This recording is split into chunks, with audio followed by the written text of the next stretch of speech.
Just imagine that you're being stalked from the sky. Every time you go in or out of a building, it's recorded.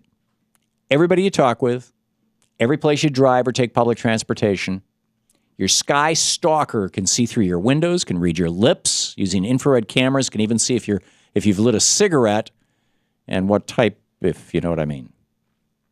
Shouldn't this be illegal? When Larissa Oleynik, the star of The Secret World of Alex Mack, found out that she had a stalker, she got a restraining order. But if her stalker had been the police and they were doing it with a drone, right now there'd be virtually no laws or regulations to protect her or you. Being concerned about such things is genuinely all American.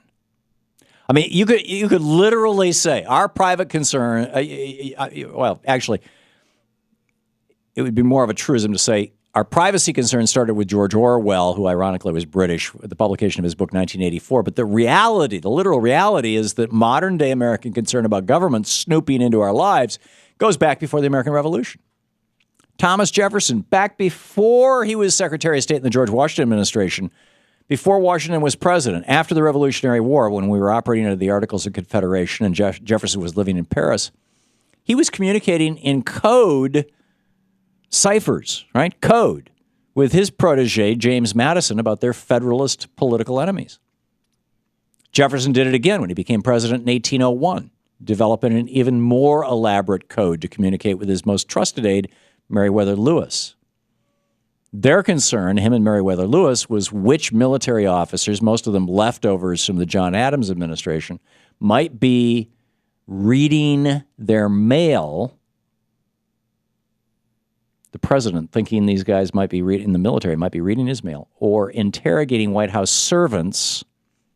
Hey, what's the president saying when you're around? Because these officers were actually thinking of pulling off a military coup to overthrow the Jefferson administration. Yes. So him and Meriwether Lewis are communicating in code. Lewis is like talking to all these members of the military secretly.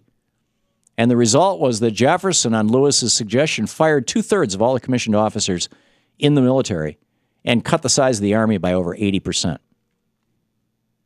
Fast forward to today.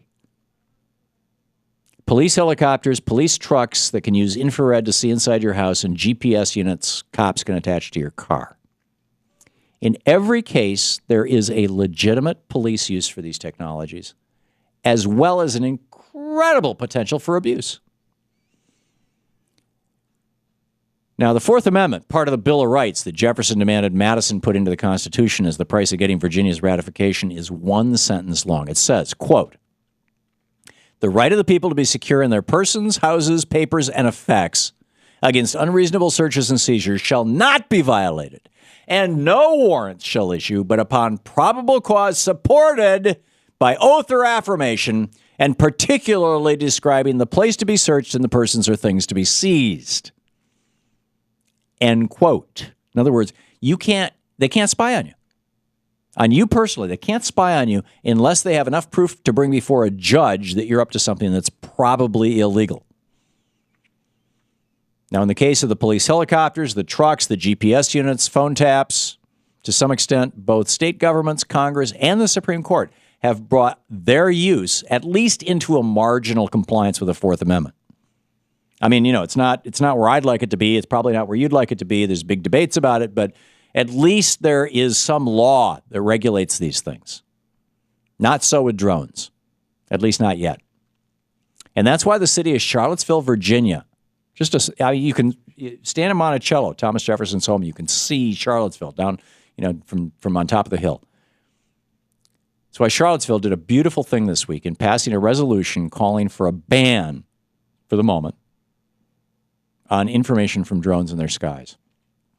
The Rutherford Institute proposed the first draft of what ultimately became the resolution that was promoted by the Charlottesville Center for Peace and Justice. It included language that said, whereas the federal government and the Commonwealth of Virginia have thus far failed to provide reasonable legal restrictions on the use of drones within the United States, and whereas police departments throughout the country have begun implementing drone technology absent any guidance or guidelines from lawmakers.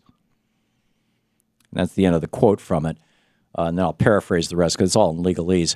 There should be at least a 2-year moratorium on using information obtained from drones or on weaponizing them.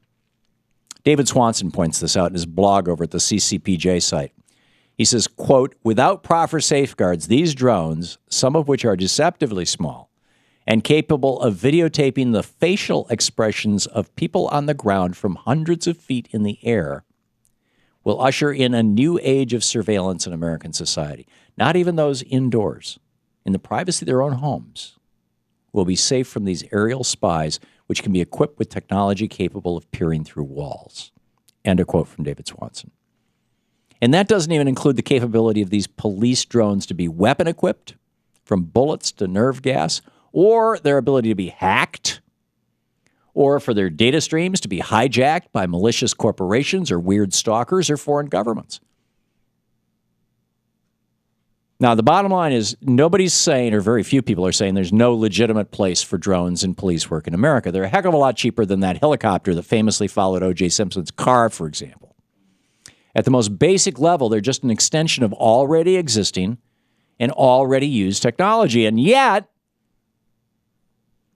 as with any technology, and I think email, for example, or text messages, we've created legislation around, that at some minimal level protects this stuff. We have to make sure that drones are used in a way that complies with the Fourth Amendment and respects our individual rights of privacy.